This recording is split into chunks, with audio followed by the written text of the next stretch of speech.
कसबा वाळवे येथील नागराज मंदिरात उद्या नागपंचमीचा उत्सव। राधानगरी तालुक्यातील कसबा वाळवे येथे शेकडो वर्षाची परंपरा असलेल्या नागराज मंदिरात नागपंचमी उत्सव यंदाही उत्साहात साजरा होत आहे। सकाळी ढोल ताशांच्या गजरात नागोबाची मूर्ती गावातील प्रमुख मार्गावरून मिरवणुकीने नेण्यात येते। त्यानंतर नागराज मंदिरात मूर्तीची विधिवत प्रतिष्ठापना केली जाते। नागोबाच्या मिरवणुकीत ग्रामस्थ व भाविक मोठ्या संख्येने सहभागी होतात। मिरवणुकीनंतर मंदिरात दर्शनासाठी दिवसभर भाविकांची गर्दी होते। महिला व नागरिकांकडून नागदेवतेचे दर्शन घेऊन पूजा अर्चा केली जाते। त्यामुळे मंदिर परिसराला यात्रेचे स्वरूप प्राप्त होते।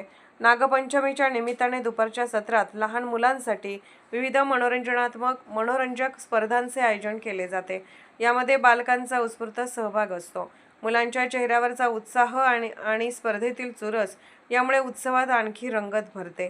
रात्री मंदिर परिसरात भजनाचा कार्यक्रम आयोजित केला जातो। भक्तिगीतांच्या सुरांनी वातावरण भक्तिमय होते। शेकडो वर्षापासून चालत आलेली ही परंपरा ग्रामस्थांनी आजही जपली असून नागपंचमीच्या माध्यमातून धार्मिक श्रद्धेसोबतच गावची सांस्कृतिक परंपरा ही नव्या पिढीपर्यंत पोहोचवली जात आहे। कोल्हापूरहून दर्पण न्यूजसाठी अनिल पाटील। निर्भीड बेधडक बातमीसाठी दर्पण न्यूज चॅनलला लाईक करा, शेअर करा, सबस्क्राईब करा। मुख्य संपादक अभिजित रांजणे, दर्पण न्यूज।